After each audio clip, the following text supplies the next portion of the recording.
Chapter 27 An Afternoon at the Stone House. When Anne and Paul reached the stone house that afternoon, they found Miss Lavendar and Charlotta the Fourth in the garden, weeding, raking, clipping, and trimming as if for dear life. Miss Lavendar herself, all gay and sweet in the frills and laces she loved, dropped her shears and ran joyously to meet her guests, while Charlotta the Fourth grinned cheerfully. "Welcome, Anne. I thought you'd come today. You belong to the afternoon, so it brought you. Things that belong together are sure to come together. What a lot of trouble that would save some people if they only knew it. But they don't. And so they waste beautiful energy moving heaven and earth to bring things together that don't belong. And you, Paul, why, you've grown! You're half a head taller than when you were here before." "Yes, I've begun to grow like pigweed in the night, as Mrs. Lynde says," said Paul in frank delight over the fact. "Grandma says it's the porridge taking effect at last. Perhaps it is. Goodness knows." Paul sighed deeply. "I've eaten enough to make anyone grow. I do hope, now that I've begun, I'll keep on till I'm as tall as father. He is 6 feet, you know, Miss Lavendar." Yes, Miss Lavendar did know. The flush on her pretty cheeks deepened a little. She took Paul's hand on one side and Anne's on the other, and walked to the house in silence. "Is it a good day for the echoes, Miss Lavendar?" queried Paul anxiously. The day of his first visit had been too windy for echoes, and Paul had been much disappointed. "Yes, just the best kind of a day," answered Miss Lavendar, rousing herself from her reverie. "But first we are all going to have something to eat. I know you two folks didn't walk all the way back here through those beech woods without getting hungry, and Charlotta the Fourth and I can eat any hour of the day. We have such obliging appetites, so we'll just make a raid on the pantry. Fortunately, it's lovely and full. I had a presentiment that I was going to have company today, and Charlotta the Fourth and I prepared." "I think you are one of the people who always have nice things in their pantry," declared Paul. "Grandma's like that too, but she doesn't approve of snacks between meals. I wonder, he added meditatively, if I ought to eat them away from home when I know she doesn't approve." "Oh, I don't think she would disapprove after you have had a long walk. That makes a difference," said Miss Lavendar, exchanging amused glances with Anne over Paul's brown curls. "I suppose that snacks are extremely unwholesome. That is why we have them so often at Echo Lodge. We, Charlotta the Fourth and I, live in defiance of every known law of diet. We eat all sorts of indigestible things whenever we happen to think of it, by day or night, and we flourish like green bay trees. We are always intending to reform. When we read any article in a paper warning us against something we like, we cut it out and pin it up on the kitchen wall so that we'll remember it. But we never can somehow, until after we've gone and eaten that very thing. Nothing has ever killed us yet, but Charlotta the Fourth has been known to have bad dreams after we had eaten doughnuts and mince pie and fruit cake before we went to bed. Grandma lets me have a glass of milk and a slice of bread and butter before I go to bed, and on Sunday nights she puts jam on the bread," said Paul. "So I'm always glad when it's Sunday night, for more reasons than one. Sunday is a very long day on the shore road. Grandma said it's all too short for her, and that father never found Sundays tiresome when he was a little boy. It wouldn't seem so long if I could talk to my rock people, but I never do that because Grandma doesn't approve of it on Sundays. I think a great deal, but I'm afraid my thoughts are worldly. Grandma says we should never think anything but religious thoughts on Sundays. The teacher here said once that every really beautiful thought was religious, no matter what it was about, or what day we thought it on. But I feel sure Grandma thinks that sermons and Sunday school lessons are the only things you can think truly religious thoughts about. And when it comes to a difference of opinion between Grandma and teacher, I don't know what to do. In my heart. Paul laid his hand on his breast and raised very serious blue eyes to Miss Lavendar's immediately sympathetic face. I agree with teacher. But then you see, Grandma has brought father up her way and made a brilliant success of him. And teacher has never brought anybody up yet, though she's helping with Davy and Dora. But you can't tell how they'll turn out till they are grown up. So sometimes I feel as if it might be safer to go by Grandma's opinions. I think it would, agreed Anne solemnly. Anyway, I dare say that if your grandma and I both got down to what we really do mean under our different ways of expressing it, we'd find out we both meant much the same thing. You better go by her way of expressing it, since it's been the result of experience. We'll have to wait until we see how the twins do turn out before we can be sure that my way is equally good. After lunch they went back to the garden, where Paul made the acquaintance of the Eccles, to his wonder and delight, while Anne and Miss Lavendar sat on the stone bench under the poplar and talked. So you are going away in the fall? Said Miss Lavendar wistfully. I ought to be glad for your sake, Anne. But I'm horribly selfishly sorry. I shall miss you so much.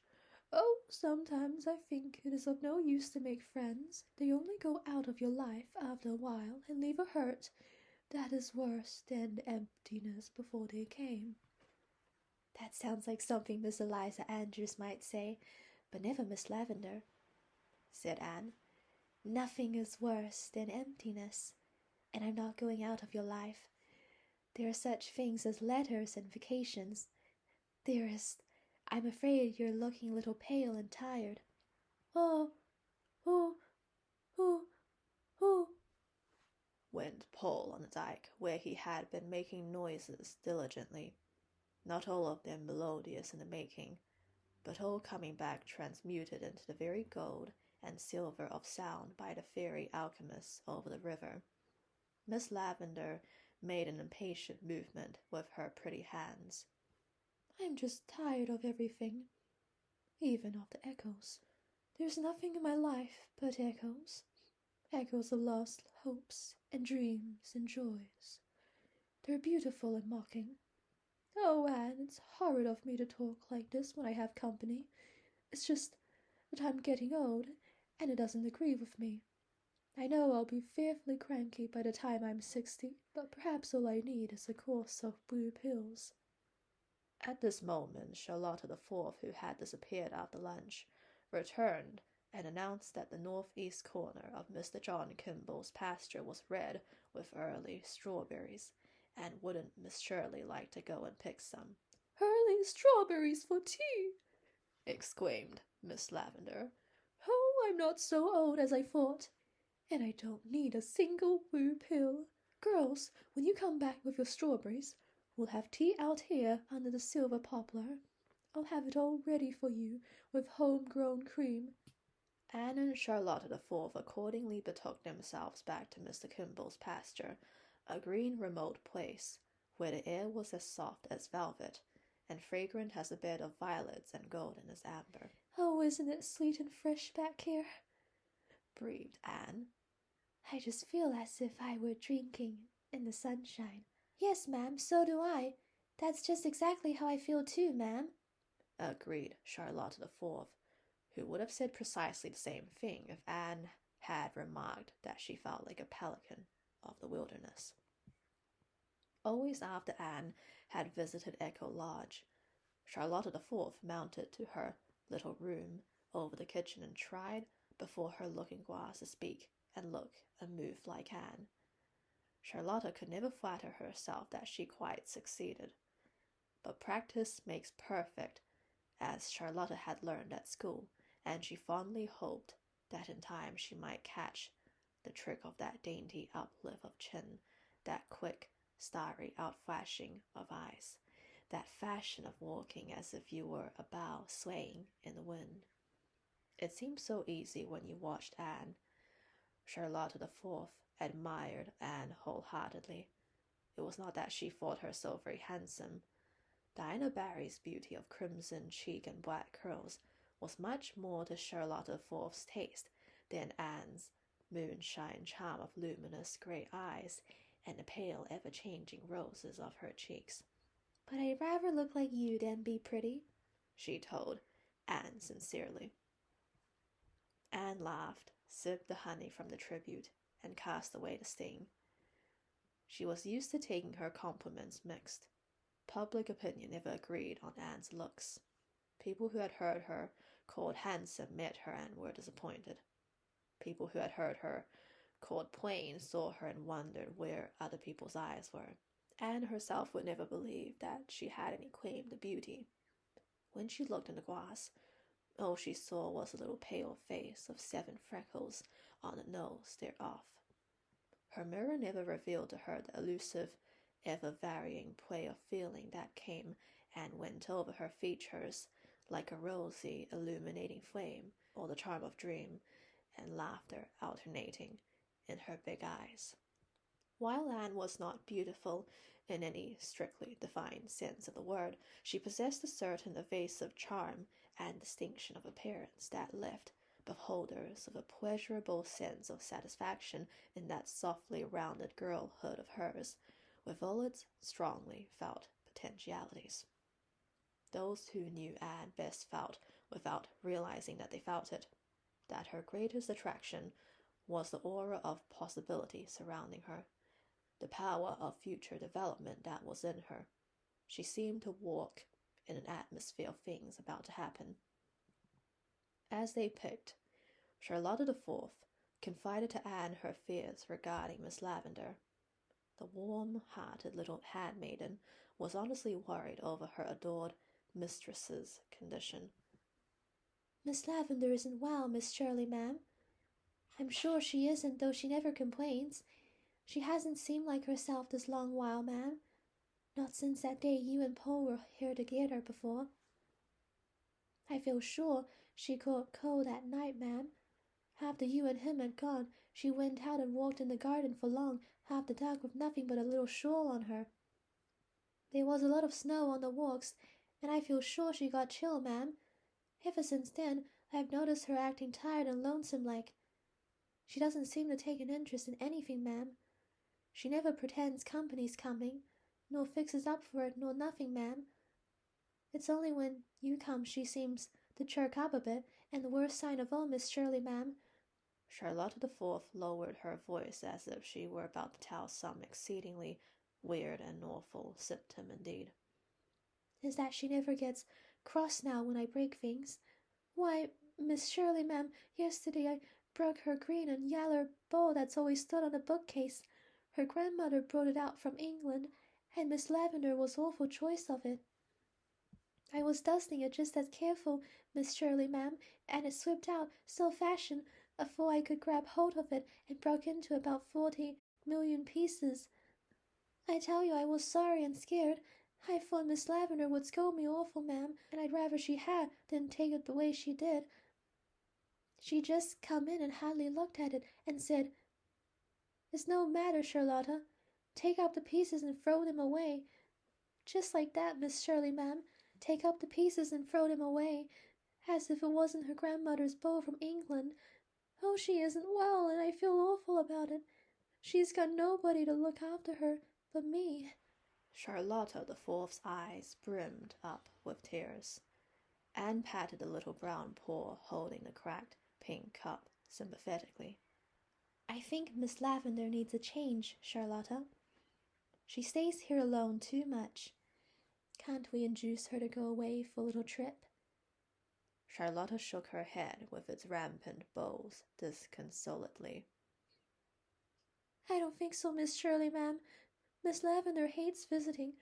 She's only got 3 relations she ever visits, and she says she just goes to see them as a family duty.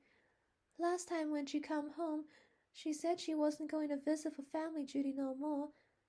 'I've come home in love with loneliness, Charlotta,' she says to me, 'and I never want to stray from my own vine and victory again.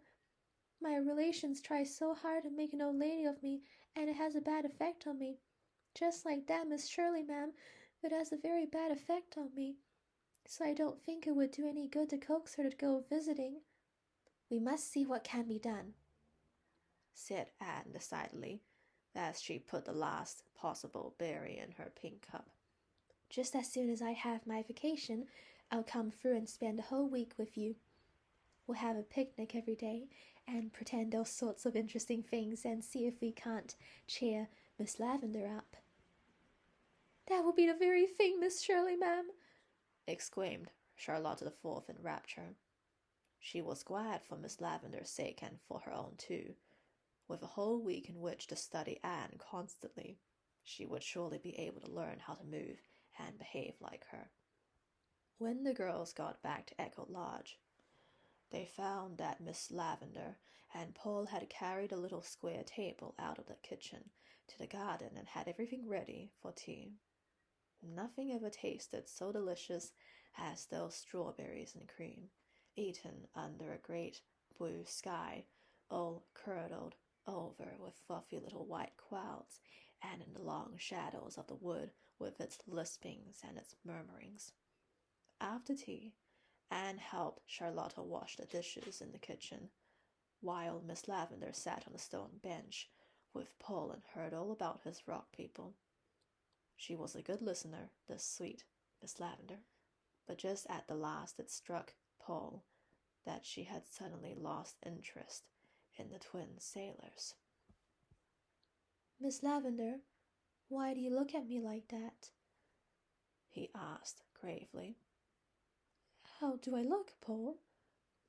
Just as if you were looking through me at somebody I put you in mind of, said Paul, who had such occasional flashes of uncanny insight that it wasn't quite safe to have secrets when he was about. You do put me in mind of somebody I knew long ago, said Miss Lavender, dreaming. When you were young? Yes, when I was young. Do I seem very old to you, Paul? Do you know, I can't make up my mind about that, said Paul confidentially. Your hair looks old. I never knew a young person with white hair.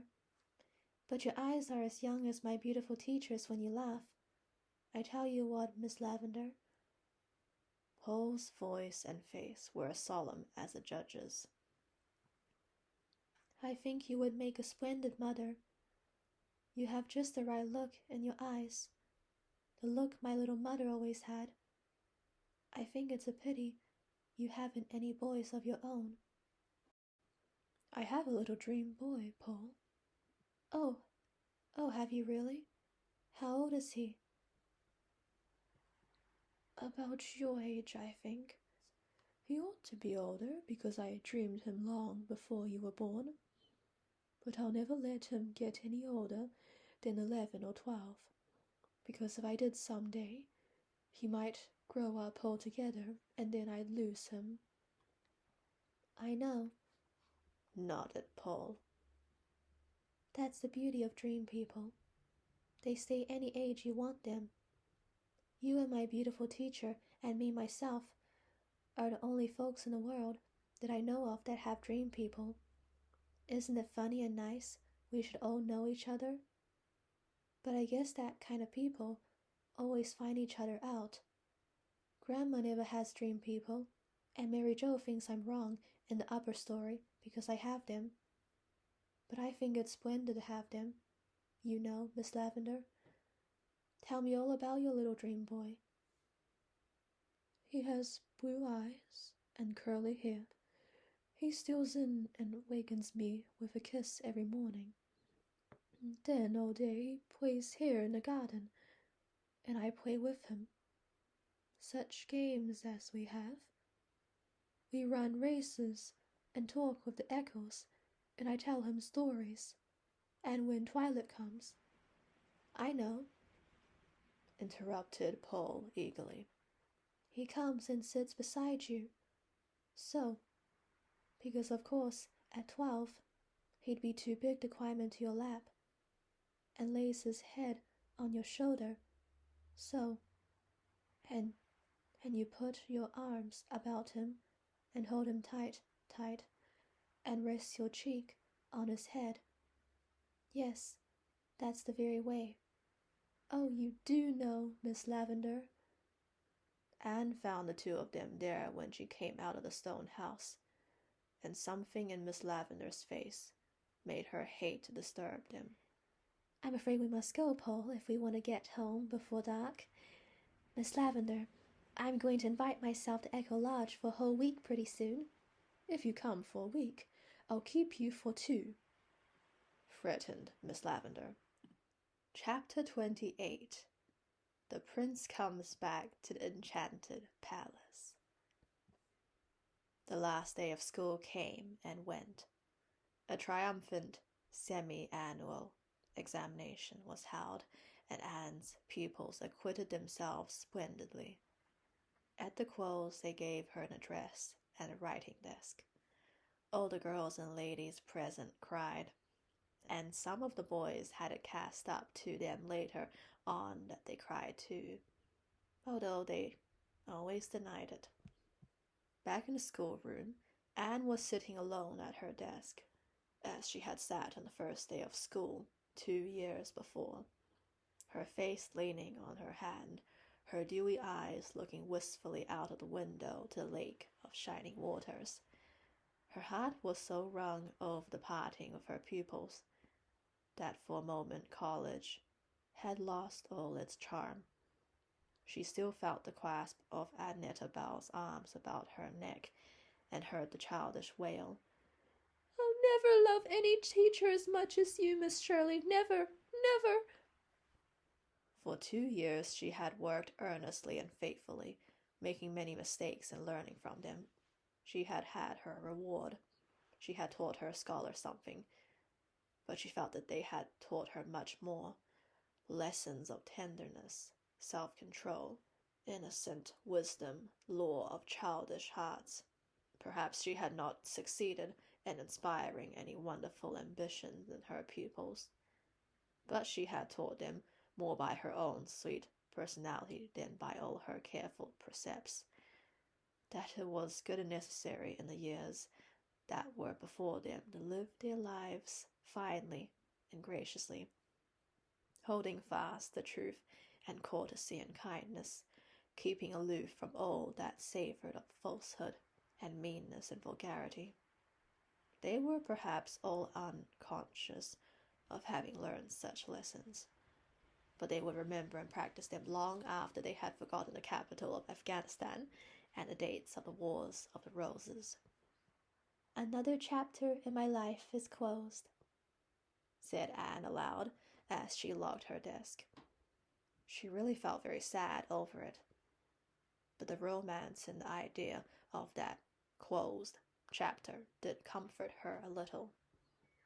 Anne spent a fortnight at Echo Lodge early in her vacation, and everybody concerned had a good time. She took Miss Lavender on a shopping expedition to town and persuaded her to buy a new organdy dress. Then came the excitement of cutting and making it together, while the happy Charlotta the Fourth basted and swept up clippings. Miss Lavender had complained that she could not feel much interest in anything, but the sparkle came back to her eyes over her pretty dress. "What a foolish, frivolous person I must be," she sighed. "I'm wholesomely ashamed to think that a new dress, even it is a forget-me-not organdy, should exhilarate me so when a good conscience and an extra contribution to foreign missions couldn't do it." Midway in her visit, Anne went home to Green Gables for a day to mend the twins' stockings and settle up Davy's accumulated store of questions. In the evening she went down to the shore road to see Paul Irving. As she passed by the low square window of the Irving sitting room, she caught a glimpse of Paul on somebody's lap. But the next moment he came flying through the hall. "Oh, Miss Shirley," he cried excitedly. "You can't think what has happened. Something so splendid. Father is here. Just think of that. Father is here. Come right in. Father, this is my beautiful teacher. You know, Father?" Stephen Irving came forward to meet Anne with a smile. He was a tall, handsome man of middle age, with iron-gray hair, deep-set, dark blue eyes, and a strong, sad face, splendidly modeled about chin and brow. Just the face for a hero of romance, Anne thought, with a thrill of intense satisfaction. It was so disappointing to meet someone who ought to be a hero, and find him bald or stooped, or otherwise lacking in manly beauty. Anne would have thought it dreadful if the object of Miss Lavendar's romance had not looked the part. "So, this is my little son's beautiful teacher of whom I have heard so much," said Mr. Irving with a hearty handshake. "Pole's letters have been so full of you, Miss Shirley, that I feel as if I were pretty well acquainted with you already. I want to thank you for what you have done for Pole. I think that your influence has been just what he needed. Mother is one of the best and dearest of women, but her robust, matter-of-fact Scotch common sense could not always understand a temperament like my laddie's. What was lacking in her you have supplied. Between you, I think Pole's training in these 2 past years has been as nearly ideal as a motherless boy's could be." Everybody likes to be appreciated. Under Mr. Irving's praise, Anne's face burst flower-like into rosy bloom, and the busy, weary man of the world, looking at her, thought he had never seen a fairer, sweeter slip of girlhood than this little down-east school-teacher with her red hair and wonderful eyes. Pole sat between them blissfully happy. "I never dreamt Father was coming," he said radiantly. "Even Grandma didn't know it. It was a great surprise. As a general thing—" Pole shook his brown curls gravely. "I don't like to be surprised. You lose all the fun of expecting things when you're surprised. But in a case like this it is all right. Father came last night after I had gone to bed, and after Grandma and Mary Jo had stopped being surprised, he and Grandma came upstairs to look at me, not meaning to wake me up till morning. But I woke right up and saw Father. I tell you, I just sprang at him." "With a hug like a bear's," said Mr. Irving, putting his arms round Pole's shoulder smilingly. "I hardly knew my boy. He had grown so big and brown and sturdy." "I don't know which was the most pleased to see Father, Grandma or I," continued Pole. "Grandma's been in kitchen all day, making the things Father likes to eat. He wouldn't trust him to Mary Jo's, she says. That's her way of showing gladness. I like best just to sit and talk to Father. But I'm going to leave you for a little while, now, if you'll excuse me. I must get the cows for Mary Jo. That is one of my daily duties." When Pole had scampered away to do his daily duty, Mr. Irving talked to Anne of various matters. But Anne felt that he was thinking of something else underneath all the time. Presently it came to the surface. "In Pole's last letter, he spoke of going with you to visit an old friend of mine, Miss Lewis at the Stone House in Grafton. Do you know her well?" "Yes, indeed. She is a very dear friend of mine," was Anne's demure reply, which gave no hint of the sudden thrill that tingled over her from head to foot at Mr. Irving's question. Anne felt instinctively that romance was peeping at her around the corner. Mr. Irving rose and went to the window, looking out on the great, golden, billowing sea where wild wind was hopping. For a few moments there was silence in the dark. For a few moments there was silence in the little dark-walled room. Then he turned and looked down into Anne's sympathetic face with a smile half whimsical, half tender. "I wonder how much you know," he said. "I know all about it," replied Anne promptly. "You see," she explained hastily, "Miss Lavendar and I are very intimate. She wouldn't tell things of such a secret nature to everybody. We are kindred spirits." "Yes, I believe you are. Well, I'm going to ask a favor of you." I would like to go and see Miss Lavender if she will let me. Will you ask her if I may come? Would she not? Oh, indeed she would. Yes, this was romance, the very real thing, with all the charm of rhyme and story and dream. It was a little belated, perhaps, like a rose blooming in October, which should have bloomed in June, but none the less a rose, all sweetness and fragrance, with the gleam of gold in its heart. Never did Anne's feet bear her on a more willing errand than on that walk through the beech woods to Grafton the next morning. She found Miss Lavender in the garden. Anne was fearfully excited. Her hands grew cold, and her voice trembled. Miss Lavender, I have something to tell you. Something very important. Can you guess what it is? Anne never supposed that Miss Lavender could guess.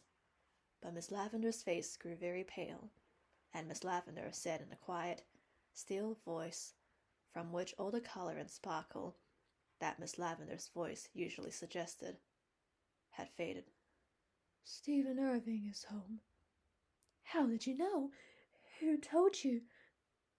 Cried Anne disappointedly, vexed that her great revelation had been anticipated. Nobody. I knew that must be it, just from the way you spoke. He wants to come and see you, said Anne. May I send him word that he may? Yes, of course, fluttered Miss Lavender. There's no reason why he shouldn't. He is only coming as any old friend might. Anne had her own opinion about that as she hastened into the house to write a note at Miss Lavender's desk. Charlotta the Fourth felt that some mystery pervaded the stone house that afternoon, a mystery from which she was excluded. Miss Lavender roamed about the garden in a distracted fashion. Anne, too, seemed possessed by a demon of unrest, and walked to and fro and went up and down. Charlotta the Fourth endured it till patience ceased to be a virtue. Then she confronted Anne on the occasion of that romantic young person's third aimless peregrination through the kitchen. Please, Miss Shirley, ma'am, said Charlotta the Fourth with an indignant toss of her very blue bows. It's plain to be seen you and Miss Lavender have got a secret, and I think, begging your pardon if I'm too forward, Miss Shirley, ma'am, that it's real mean not to tell me when we've all been such chums. Oh, Charlotta, dear, I'd have told you all about it if it were my secret, but it's Miss Lavender's, you see. However, I'll tell you this much, and if nothing comes of it, you must never breathe a word about it to a living soul. You see, Prince Charming is coming tonight. He came long ago, but in a foolish moment went away and wandered afar, and forgot the secret of the magic pathway to the enchanted castle, where the princess was weeping her faithful heart out for him. But at last he remembered it again, and the princess is waiting still, because nobody but her own dear prince could carry her off. Oh, Miss Shirley, ma'am, what is that in prose? Gasped the mystified Charlotta. Anne laughed. In prose, an old friend of Miss Lavender's is coming to see her tonight. Do you mean an old beau of hers? Demanded the literal Charlotta. That is probably what I do mean, in prose, answered Anne gravely. It is Paul's father, Stephen Irving, and goodness knows what will come of it, but let us hope for the best, Charlotta. They went through the form of having tea as usual that night at Echo Lodge, but nobody really ate anything. After tea, Miss Lavender went to her room and put on her new forget-me-not organdy, while Anne did her hair for her. Both were dreadfully excited, but Miss Lavender pretended to be very calm and indifferent. I must really mend that rent in the curtain tomorrow, she said anxiously, inspecting it as if it were the only thing of any importance just then. Those curtains have not worn as well as they should, considering the price I paid. Dear me, Charlotta has forgotten to dust the stair. railing again. I really must speak to her about it." Anne was sitting on the porch steps when Stephen Irving came down the lane and across the garden. "This is the one place where time stands still," he said, looking around him with delighted eyes. "There's nothing changed about this house or garden since I was here 25 years ago. It makes me feel young again." "You know time always does stand still in an enchanted palace," said Anne seriously. "It is only when the prince comes that things begin to happen." Mr. Irving smiled a little sadly in her uplifted face, all astar with its youth and promise. "Sometimes the prince comes too late," he said. He did not ask Anne to translate her remark into prose. Like all kindred spirits, he understood. "I can't do anything, and it's awful to hang round just waiting," sighed Charlotta. "What if he don't propose after all, Miss Shirley, ma'am? You can never be sure of them men. My older sister, Charlotte the First, thought she was engaged to one once, but it turned out he had a different opinion and says she'll never trust one of them again. And I heard of another case where a man thought he wanted one girl awful bad, when it was really her sister he wanted all the time. When a man don't know his own mind, Miss Shirley, ma'am, how's a poor woman going to be sure of it?" "We'll go to the kitchen and clean the silver spoons," said Anne. "That's a task which won't require much thinking, fortunately, for I couldn't think tonight, and it will pass the time." It passed an hour. Then, just as Anne laid down the last shining spoon, they heard the front door shut. Both sought comfort fairly in each other's eyes. "Oh, Miss Shirley, ma'am," gasped Charlotta. "if he's going away this early, there's nothing into it and never will be." They flew to the window. Mr. Irving had no intention of going away. He and Miss Lavendar were strolling slowly down the middle path to the stone bench. "Oh, Miss Shirley, ma'am, he's got his arm around her waist," whispered Charlotta the Fourth delightedly. "He must have proposed to her, or she'd never allow it."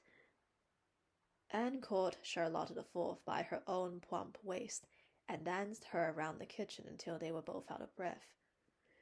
"Oh, Charlotta," she cried gaily, "I'm neither a prophetess nor the daughter of a prophetess, but I'm going to make a prediction.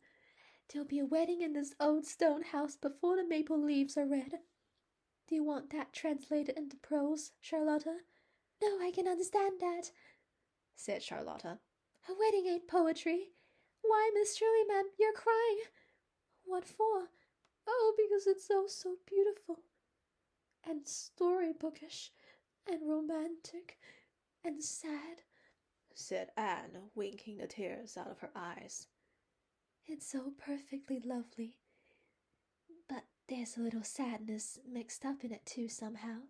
"Oh, of course there's a risk in marrying anybody," conceded Charlotta the Fourth. "But when's all said and done, Miss Shirley, ma'am, there's many a worse thing than a husband